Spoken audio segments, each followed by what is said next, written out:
congestion management with statewide goals to reduce GHG emissions, encourage infill development, and improve public health through more active transportation. The bill eliminated the use of level of service, or LOS, and required the use of vehicle miles traveled, or VMT, to determine CEQA impacts. While LOS analyzed how roadways and intersections operate based on congestion and delay, VMT analyzes the distance and number of trips a resident or employee travels in a day. As a result, mitigating transportation impacts is no longer about widening roads and signalizing intersections, but rather in reducing the number and length of vehicle trips generated by a project.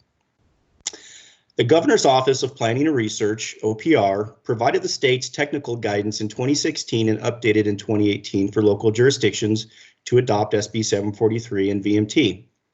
Lead agencies like the county have discretion to develop and adopt their own environmental thresholds for VMT, provided such thresholds are supported by substantial evidence, or they can rely on thresholds recommended by OPR. OPR recommended that a per capita or per employee VMT that is 15% below that of an existing development may be a reasonable threshold.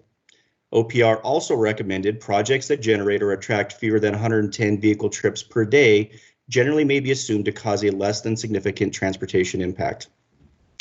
Individual jurisdictions can adopt local CEQA and transportation guidelines to assist project applicants and their consultants to use when preparing transportation analysis. All jurisdictions were required to begin using VMT as the CEQA metric for transportation analysis by July 1, 2020. On June 24, 2020, the Board of Supervisors adopted the county's transportation study guide to implement SB 743. To understand VMT, it really comes down to a project's location and size.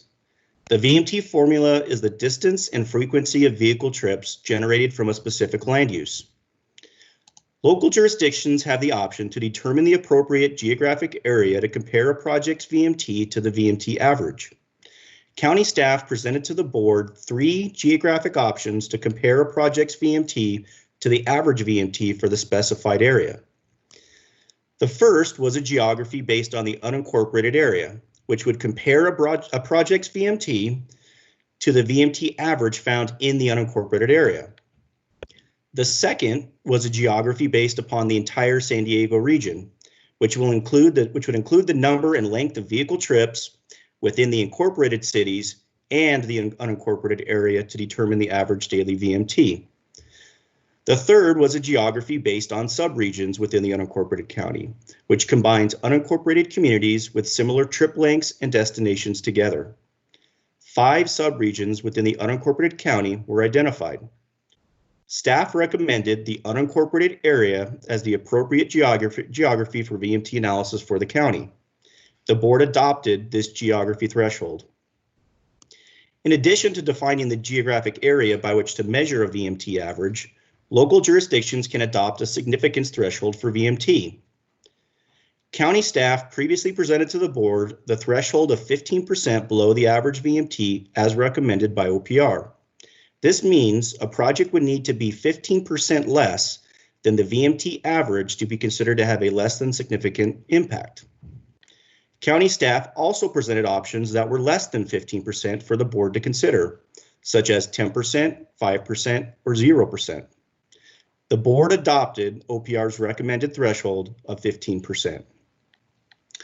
Another analysis screening criteria for VMT is project size. The amount or average daily trips, referred to as ADT, is calculated through trip generation methods based on specific land uses. County staff presented to the board 2 options for project size screening thresholds. The first option presented to the board was OPR's recommendation of 110 average daily trips, or ADT, for project size screening. The OPR technical advisory states that projects that generate or attract fewer than 110 average trips per day generally may be assumed to cause a less than significant impact. Therefore, OPR recommended 110 average daily trips as the screening threshold. County staff also presented to the board an alternative option of 200 ADT based upon SANDAG trip generation methodology. The board adopted OPR's recommendation of 110 ADT. Lastly, the board was presented with the option to continue to evaluate traffic operations, safety, and level of service, or LOS, outside of CEQA through the county's discretionary planning review process to ensure consistency with the county's general plan goals and policies. County staff presented the option to continue to evaluate traffic operations, safety, and LOS outside of CEQA through the requirement of a local mobility analysis, also referred to as an LMA. County staff also presented the option to not require an analysis of roadway operations outside of CEQA. The board decided to continue to evaluate traffic operations, safety, and LOS outside of CEQA with the adoption of the Transportation Study Guide. With the board's adoption of the Transportation Study Guide, the modeling analysis for VMT has essentially been done and is usable for development projects. Modeling average VMT can also be determined by various geographical areas, such as the county, city, community plan area, census tract, or traffic analysis zone, or TAZ. By using the county's SB 743 interactive maps located on our website, projects can determine their average VMT by clicking on the project's location within a TAZ. If the average VMT is below the threshold, the project would have a less than significant impact by being located in a VMT efficient area. A TAZ is a special area delineated for tabulating traffic-related data, especially journey to work and place to work statistics. The TAZ, which can vary in size, is a unit of geography most commonly used in conventional transportation planning models. When the county created our VMT maps, we chose to divide the county through the SANDAG travel demand model by TAZ, because in the central and eastern parts of the county, the census tracts are very large. Therefore, TAZs in the eastern county would be more accurate for project level analysis. Now let's look at the VMT maps and comparative analysis done for the geography options previously presented to the board. As previously mentioned, county staff provided to the board a comparative analysis of 3 geography options for implementing SB 743. This map represents the unincorporated county area. Using the unincorporated area, the average VMT is 32.54 miles per resident. About 45,444 acres, or 6.2% of the total area, shown in green, is VMT efficient areas. Based on a housing capacity analysis of the county's general plan, this equates to approximately 18,804 dwelling units that would have a less than significant impact and would not require mitigation. The unincorporated county is distinct in land use context, rural, semi-rural, and village, as compared to the more urban incorporated areas. County staff recommended to the board this geography to compare a project's VMT to the VMT average, as it was most consistent with the county's general plan specific goals and policies. The board adopted this unincorporated area geography. This map represents the SANDAG region geography. There is no requirement in SB 743 to have the region defined by the Metropolitan Planning Organization, or MPO, which for San Diego County is the SANDAG region. Using the SANDAG region, the average VMT is 21.85 miles per resident. This is an average VMT about 10 miles less than the unincorporated county area we just discussed. This is because this regional geography also takes into account the shorter trips in more urban areas. Using the regional geography, about 99.7% of the unincorporated county, where the county has land use jurisdiction, shown above in red, is in VMT inefficient areas. About 2,467 acres, or 0.34% of the total area, shown in green, is VMT efficient areas. Zooming in more closely, you can see the limited green efficient VMT areas based on this regional geography. Based on a housing capacity analysis, using the regional geography scenario, equates to approximately 1,087 dwelling units. When compared to the county's remaining general plan housing capacity of 58,305 units, This represents about 1.8% of the general plan dwelling unit capacity that would be considered to have less than a significant impact and not require mitigation. SANDAG's current regional housing needs assessment, RHNA Cycle 6, allocation to the unincorporated county is 6,700 housing units. The RHNA plan allocates housing units within the region in a manner consistent with development patterns included in SANDAG's Sustainable Community Strategy, which prioritizes the reduction of VMT and GHG emissions. The county is still required to provide 6,700 units by the state RHNA. This proposal would only allow for 1,087 units to still process efficiently. The sub-regional geography groups community plan areas into 5 regions with similar travel and commute patterns. The sub-regional geography more uniformly distributes VMT-efficient areas across the more rural, unincorporated villages.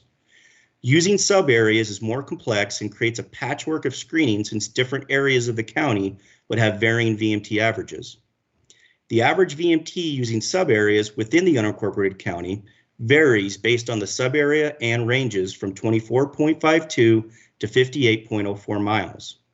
This option locates 74,049 acres, or 10.1% of the unincorporated county in VMT-efficient areas. Approximately 17,675, or 29.4% of potential general plan dwelling units would have a less than significant impact and would not require mitigation. Applying this housing comparative analysis for each district in the county based on VMT efficient areas between a regional and unincorporated average, under the board's currently adopted unincorporated average scenario, District 1 has a capacity for 570 dwelling units. In District 1, if a threshold based on a regional average were adopted, there is a capacity for 118 units. In District 2, there is a capacity for 6,199 units based on the currently adopted unincorporated average. For District 2, if a threshold based on the regional average were adopted, there would be capacity for 225 units.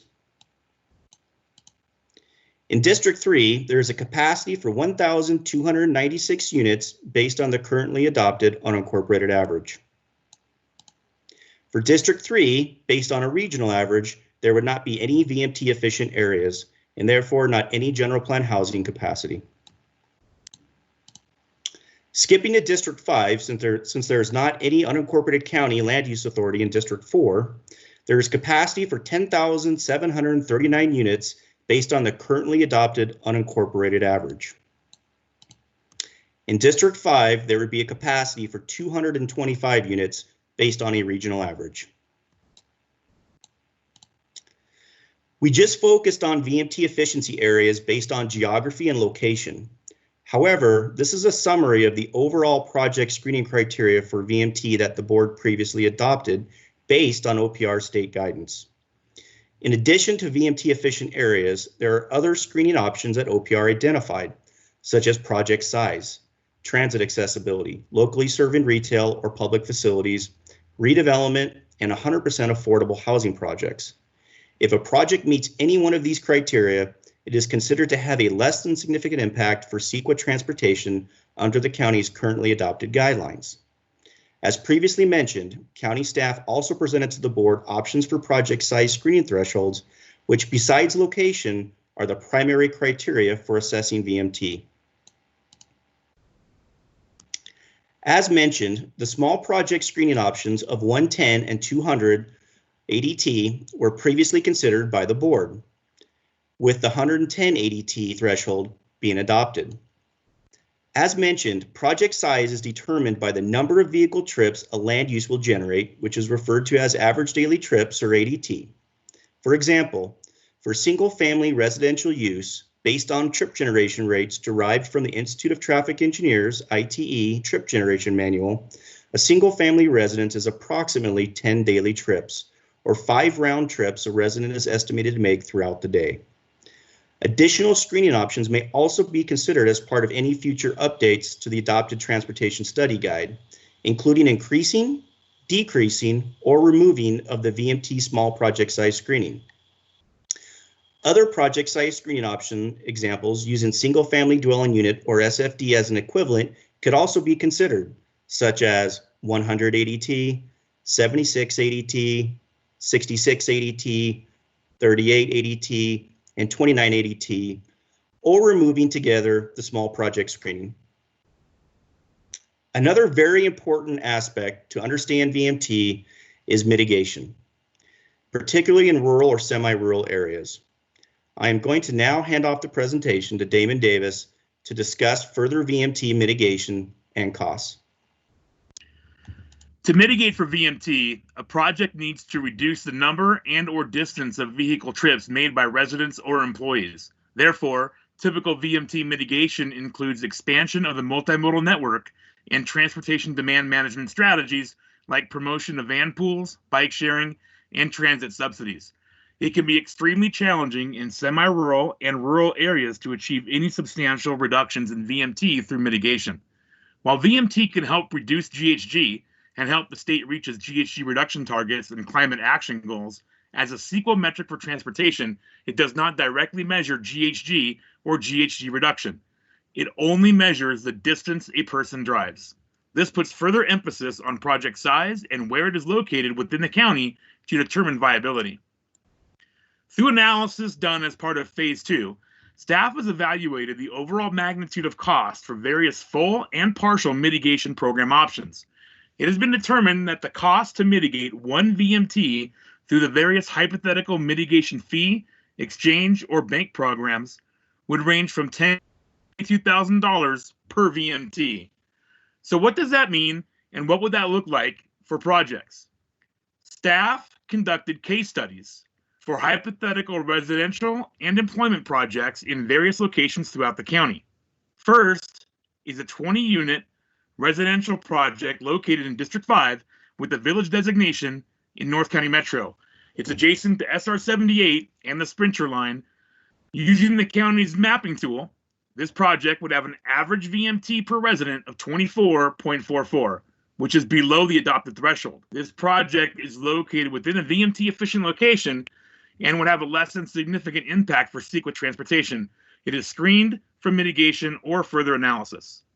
This same project, subject to a threshold based on a regional average, would be 5.87 miles over the threshold and need to mitigate for 305.24 miles. Based on the cost estimates for programmatic mitigation, this could cost $3 to $6.7 million, or $150,000 to $335,000 per unit.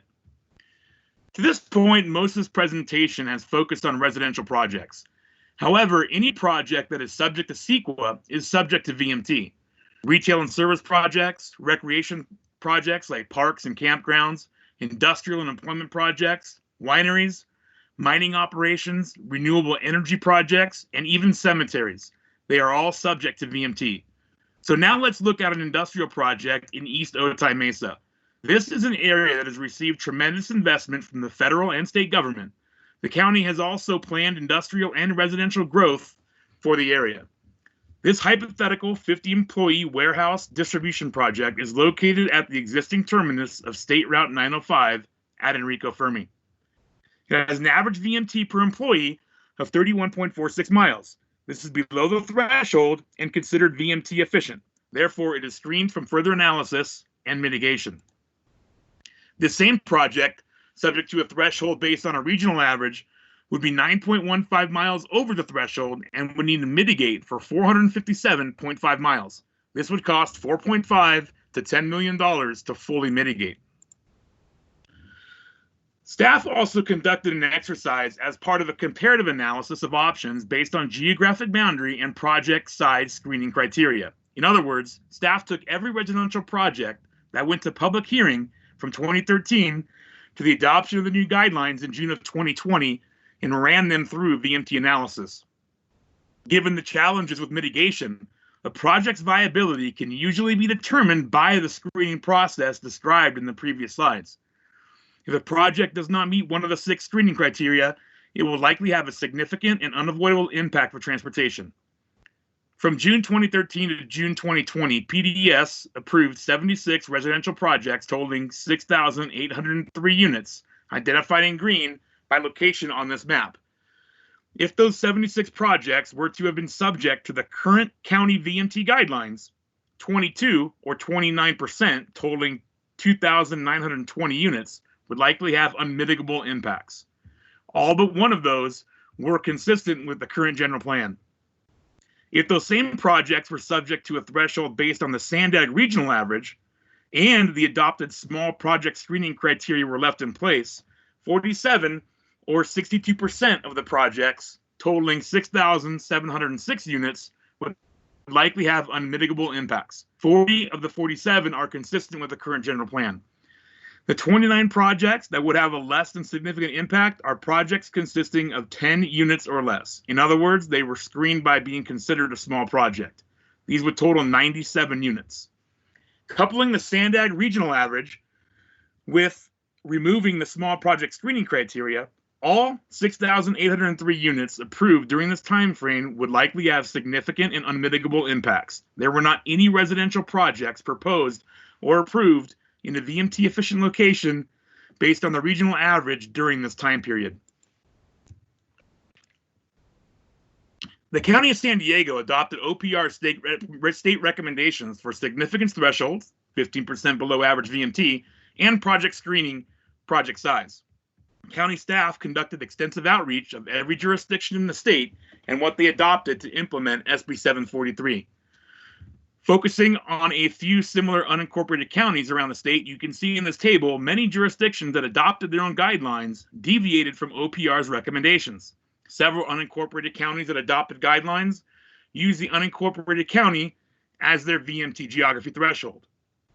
Furthermore, several adopted greater than 110 daily trips as their definition of a small project. Upon adoption of the Transportation Study Guide, staff started Phase 2 of SB 743 implementation. The primary goal of Phase 2 is determine the feasibility of mitigation programs.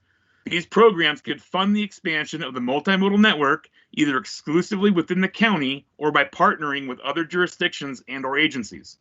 Another component of Phase 2 is the evaluation of the Transportation Impact Fee, or TIF program. Because the TIF coupled LOS with CEQA mitigation, it was suspended with the adoption of the new guidelines. Staff is working on options for the TIF program and anticipate bringing them together with VMT programmatic mitigation options and strategies to the board towards the end of 2021. To talk about what's next, I'll pass it back to Jacob. Okay, thanks, Damon. So wrapping it up, as we mentioned, prior to the May 19th board meeting, county staff will be conducting stakeholder outreach. On May 19th, the board will receive a presentation and overview of SB 743 and provide direction to staff. The board on May 19th may opt to leave the existing adopted guide in place or direct staff to prepare revisions and return to the board this summer following public outreach in preparation of CEQA findings for a final decision. Staff also anticipates bringing to the board programmatic mitigation options for Phase 2 implementation towards the end of this year. This concludes our presentation, and we are available for questions. Thank you. Okay, thank you. So we'll now open it up to an opportunity for public comment. As I mentioned, we'll first move to the callers on the phone. I will call the participants by the last 4 digits of their phone number. If you could press *6 to unmute your line and either begin your comment or state that you do not wish to provide one. And just as a reminder, we will provide 2 minutes for each speaker. In the meantime, if you have a comment and are on the Teams channel, please go ahead and raise your hand and we'll move to you after the callers on the phone. So we'll first go to the caller with the phone number ending in 4054. Please press *6 to unmute and begin your comment or state that you do not wish to provide one.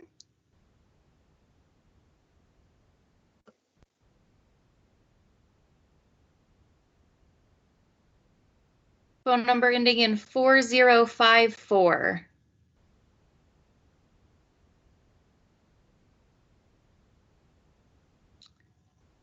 Okay, we can come back to that number. How about the number ending in 9926? Please press *6 to unmute your line. Thank you. No comments at this time. Great, thank you. We'll next move to the number ending in 4458. Please press *6 to unmute. Comment at this time. Thank you. And finally, we'll move to 5195. Please press *6 to unmute.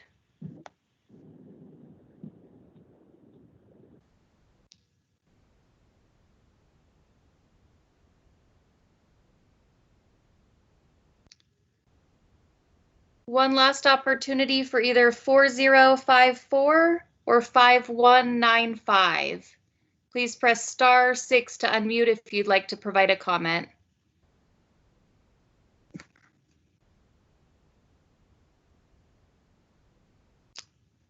Okay, hearing none, we will move to the folks who have raised their hand via Teams. I see Bill Tibbetts, you were first, so please go ahead and unmute, and you have 2 minutes to provide your comment or question.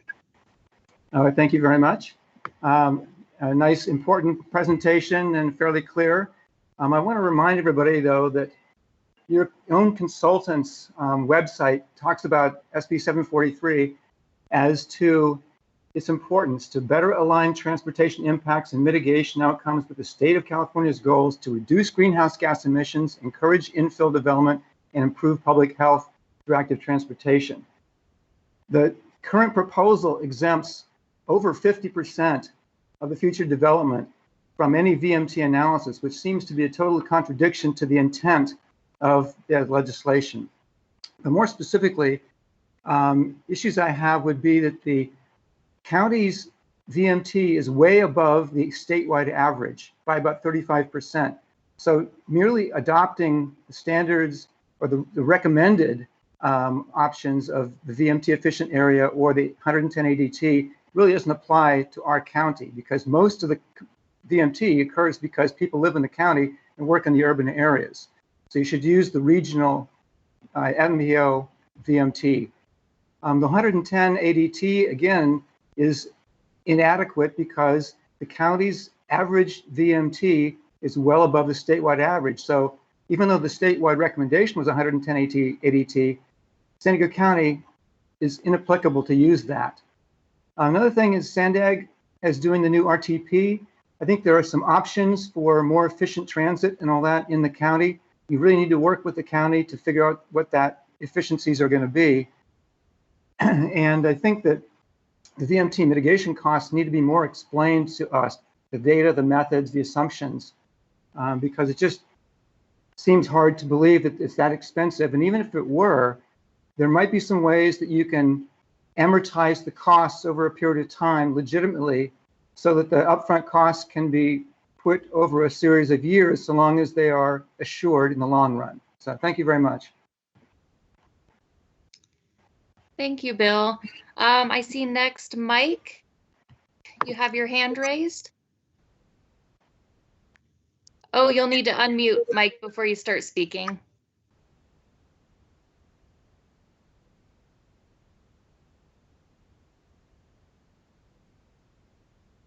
Yeah, thank you very much. Yeah, this is Mike. I live up in Oceanside. And looking at the choice that you laid out there, I want to make it very clear that I support the regional average. And I noticed that many counties did not do that, but Sacramento County did adopt the regional average. I'd also point out that you made a number of references about decisions that the Board of Supervisors has made up to this point. And I would just point out to you that in 2020, we had an election towards the end of that year, and we have a very different board. And they pledged to be very concerned about our anthropogenic climate change emergency. They see it as an emergency. And I believe 743, regardless of what people said, was its purpose. Its purpose should have been to help us achieve climate stabilizing targets as specified by science. And Unfortunately, that's probably not our state mandates, but if people want to think of state mandates as being climate stabilizing, they need to make that argument and go forward, because an environmental impact report is actually about what happens in the physical world. It's not about whether laws or mandates are met. I understand that developers and landowners are in a tough spot. And the problem is that the county does not have a plan showing how cars and light duty trucks will achieve climate stabilizing targets. If they had such a plan, the only question would be, does this development conform to that plan? And that plan should be developed. A call for that plan happens to be in the California Democratic Party platform. And the Democratic Party is an environmental organization, an advocacy organization, a political organization. Many people belong to that particular political party. Thank you, sir. Please wrap up your comment. Okay, that's probably 2 minutes. Well, thank you very much for listening. I had more to say, but 2 minutes is 2 minutes. So thank you very much. Thank you, Mike.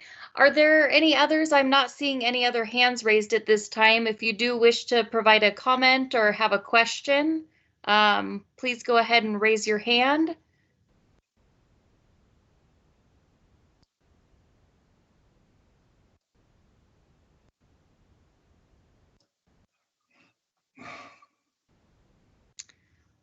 I am not seeing any more at this point.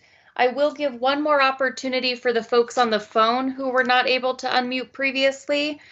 So the phone numbers ending in 4054 or 5195. If you do wish to provide a comment, please press *6 to unmute.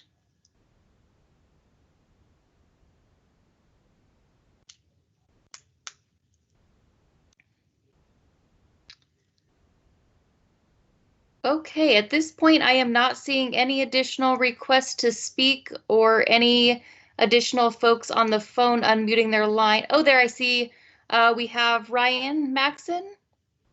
Yes, hi, can you hear me all right? We can, thank you. Thank you.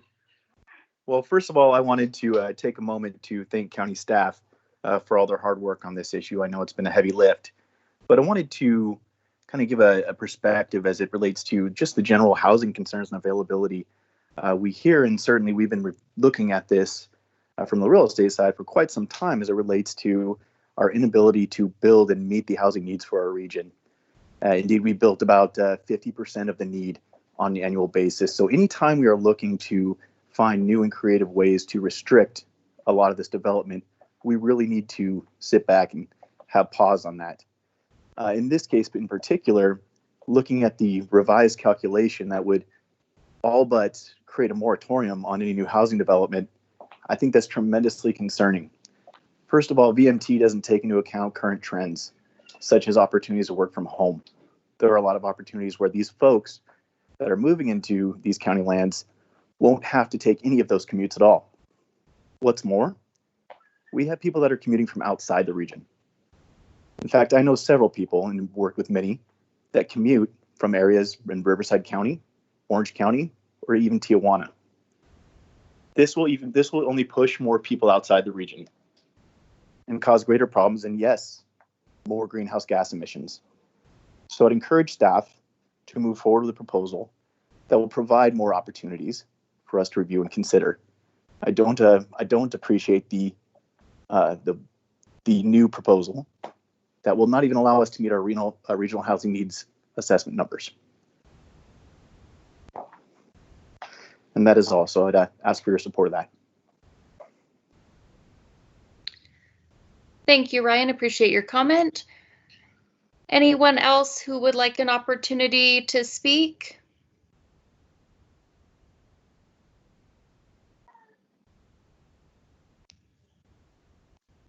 Brenda, please go ahead with your comment. Hi, thank you. This is Brenda with Climate Action Campaign. Well, SV 743 is an essential tool to building sustainable communities. Now, transportation accounts for more emissions than any other sector, and we know that we cannot meet our local climate goals and state climate law without aggressively reducing vehicle miles traveled. However, the county's current SV 743 implementation is just flawed. It makes it easy for development of sprawl in wildfire zones, and it locks San Diegans into longer and more expensive commutes. We can't tackle the climate emergency in silos, so we urge the county to use the regional average VMT when establishing the significance threshold. Additionally, I wanted to say that we urge you to define small projects with an average daily trip number that will also support VMT reduction and mitigation. We believe that through these changes, we can finally incentivize equitable infill development close to jobs and transit, which is a key strategy to stopping the climate crisis. Thank you. Thank you, Brenda.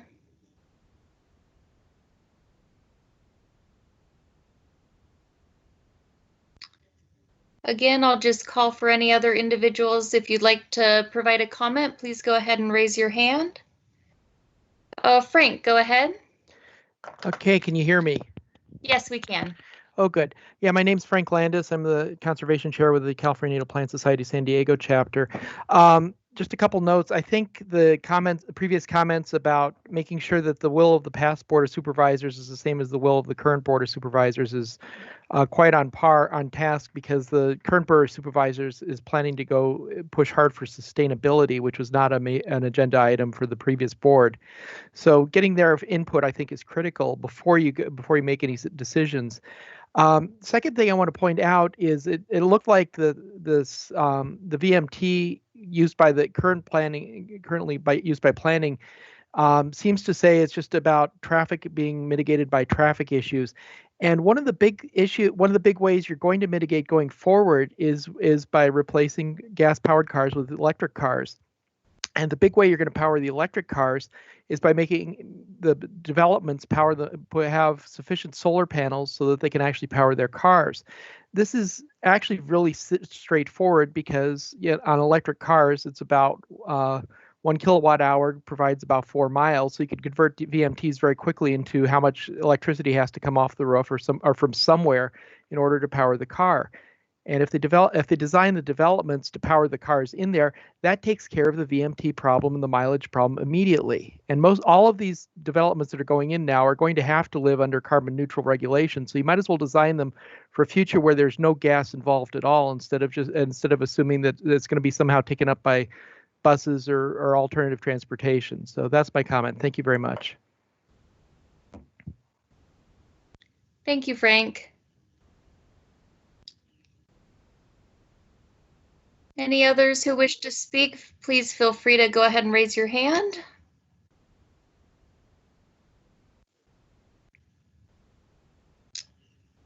Peter. Yes, this is Peter Anderson with the Sierra Club Conservation Committee. Sierra Club 2 supports using the regional average for computation. We don't believe that far distant sprawl projects that require lots of VMT and are located often in high or very high fire zones are the way to enhance future development. Instead, infill should be what's primarily promoted. And whether that's in the county or in the various cities of San Diego County should not matter much to the developers, as long as they can build some additional housing. Just recently in the press, we read about the Morena Boulevard project, which is located along a trolley line. It's close to jobs. It's infill in a dilapidated area and seems to be the kind of viable project that we want to encourage. There is also some opportunity even within the county. If you exclude all the high VMT areas and you exclude all the fire or high fire zones, there's still about 5 or 10% of close in but unincorporated county properties on which to build. And so staff should provide what those communities are so that builders can have some certainty that those lower VMT, lower fire areas are locations in which building can occur. I'd like to know what percentage of the total developable county lies within low fire risk zones and low VMT zones. If you can provide that for us at some time, it would be most valuable. I think I've seen overlay maps previously, but I'd love to see them again. That's it. Great, thank you, Peter. I see we have John raising his hand next.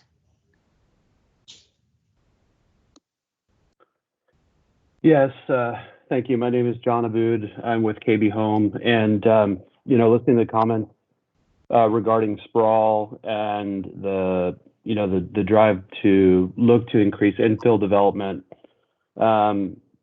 I just want to provide a perspective. We had recently a project approved by the Board of Supervisors within the county in District 5 in a village designation near the city of Vista, just off the 78 freeway.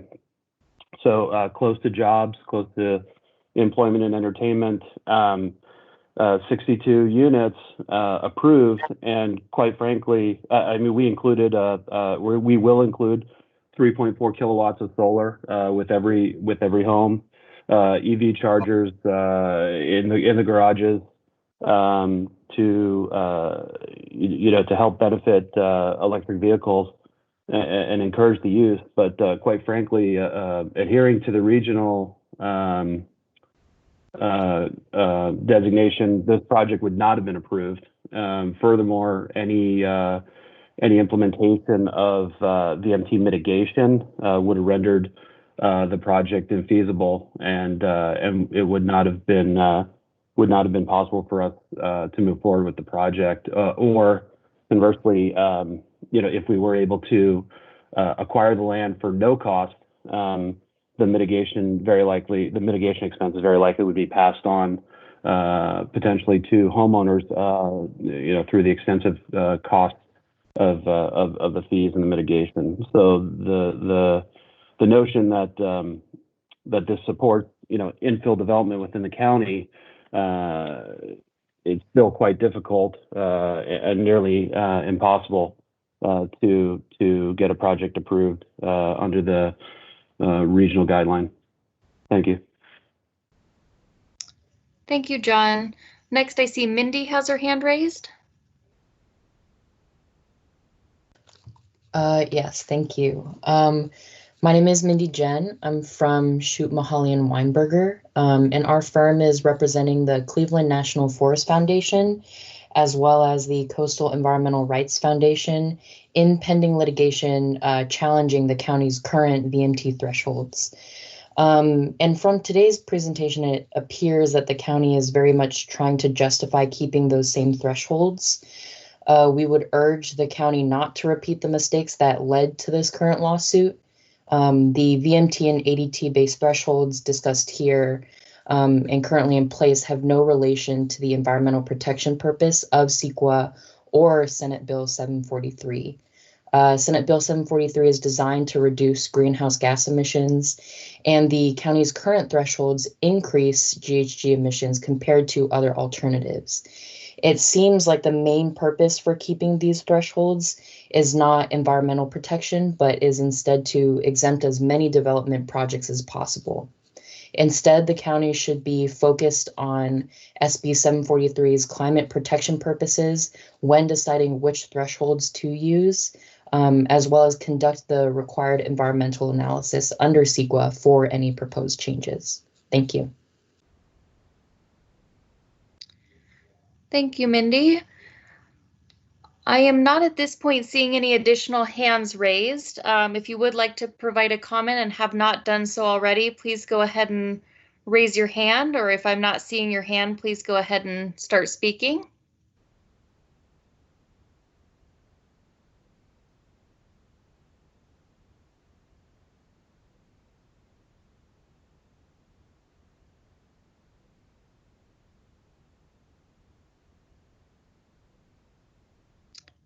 One last call for any additional speakers. Just want to make sure we did not miss anybody who would like an opportunity to provide comment.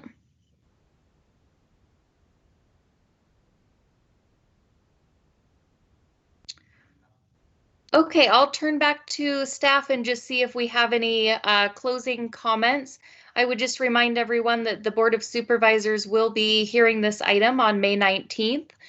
So we would welcome your public participation in that process as well. Any additional staff from the team have anything to add? Hey, Ashley, this is Jacob. I don't have any further comments.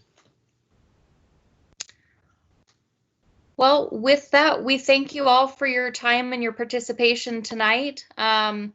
I think staff will stay back on the line for just a few minutes and make sure that there's no additional folks who wish to comment. But at this point, we'll go ahead and close the meeting for tonight. Thank you all for participating.